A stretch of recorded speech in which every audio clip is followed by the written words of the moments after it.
Hello everyone, welcome back. So today we will be talking about grant type in OAuth. Okay, it is a very important concept in OAuth 2.0 flow. Okay, grant type is simply a parameter that tells Salesforce which OAuth 2.0 flow we are using. There are multiple different types of flows available in the OAuth 2.0, and with the help of grant type we determine which flow we are talking about. Okay, in other words, it defines how the client application will obtain the access token.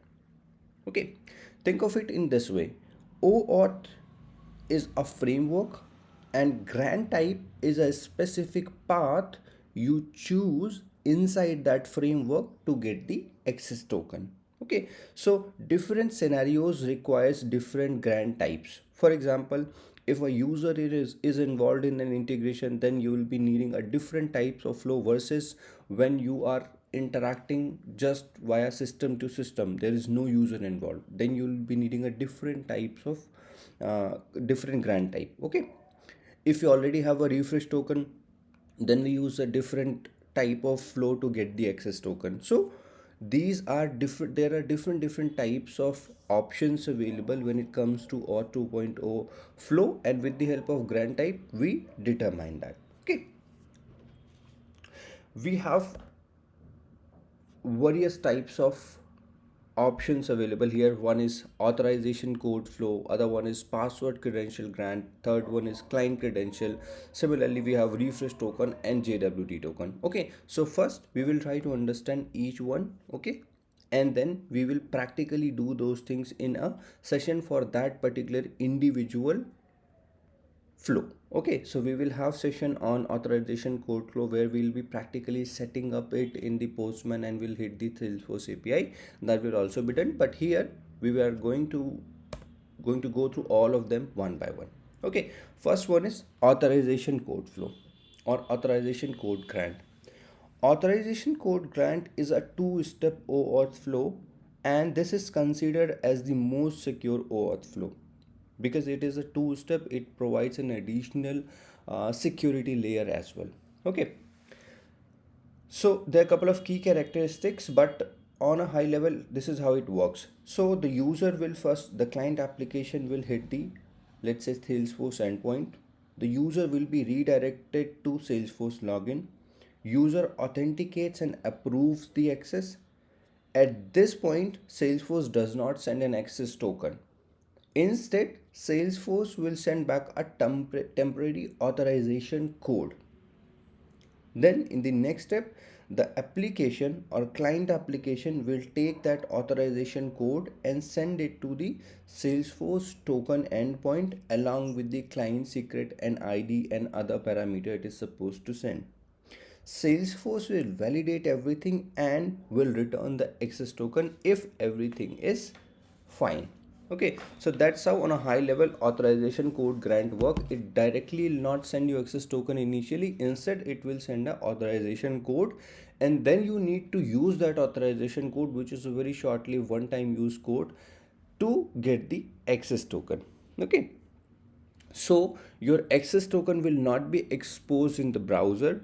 Okay, the code provided by Salesforce is a short-lived and single use only, and there is a proper separation between user authentication and token issuance. Okay, so that is why this is known as a most secure flow and has have been commonly used in the integration.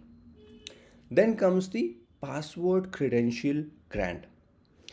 In this type of flow, the application directly collects the username and password and send them to Salesforce to obtain the access token.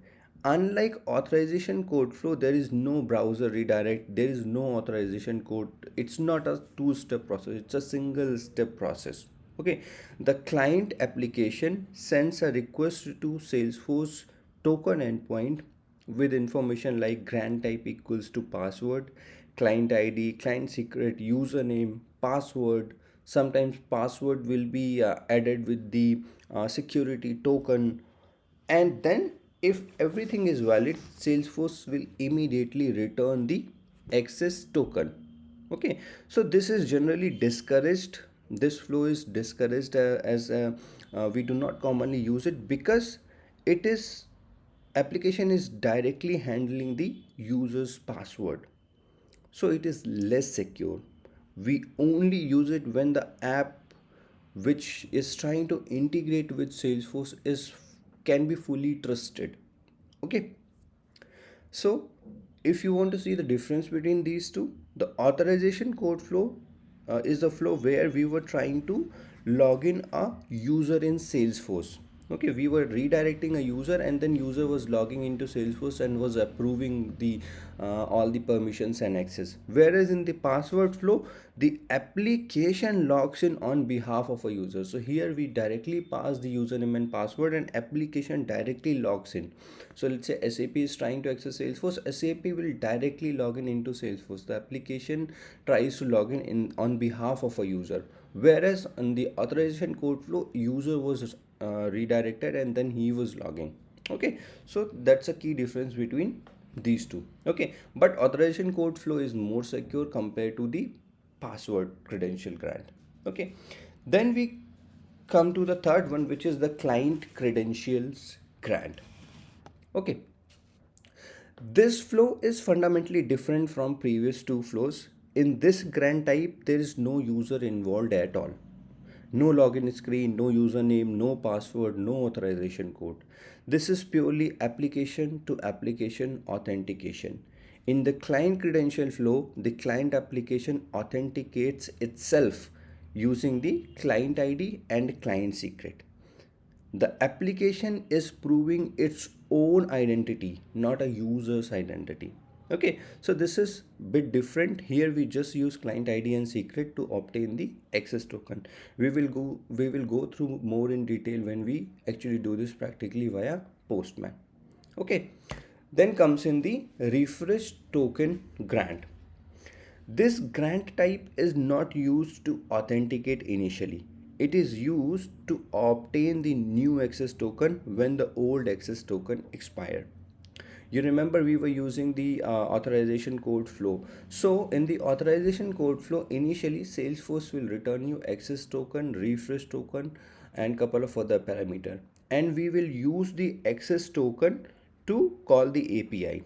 Okay, but once that access token expires, we can use the refresh token grant flow to obtain the new access token without re-authenticating user. Okay, otherwise you will have to again re-get the access token. If you want to again obtain the access token without the refresh token flow, then you will have to again re-login, re-authenticate, again provide login screen, and all those things will be done again. But if we use the refresh token flow along with it, then without asking user to log in, without anything happening on the front end, back end itself will be able to obtain a new access token with the help of previously provided refresh token by the authorization code flow. So refresh token grant helps you to obtain a new access token without asking user to log in again. Okay, it is used for quick token renewal. Okay, that is the refresh token flow. And then comes the JWT bearers grant. Sorry. So this flow is designed for secure server to server authentication without user interaction. If you have an integration requirement where it is connecting server to server without any users involvement, JWT bearers token or JWT bearers grant or JWT bearers flow is the best one to do that. Okay, there is no browser redirect, no password sharing, no authorization code, no refresh token, nothing. Instead, authentication happens using a digitally signed JWT. You will also hear this term JOT. Okay, so JWT is nothing but JSON Web Token. Okay, so if I although we are going to go through the complete flow in detail when we do it practically, on a high level, this is how it happens. Step 1, the client system generates the JWT containing claims like client ID, username, SF login URL, expiration, and all those details. JWT is signed using the private key. client is doing that. Okay, in our case client was SAP in most of our examples. So the client system will generate the JWT token. Okay, and this JWT token will have the information about Salesforce login, URL, expiration, username, client ID, and all those things. Okay, and then this JWT token is signed using a private key. So you will sign it with the help of a private key. Then this application sends a post request to Salesforce token endpoint. Salesforce will validate the signature using the public certificate stored in the connected app.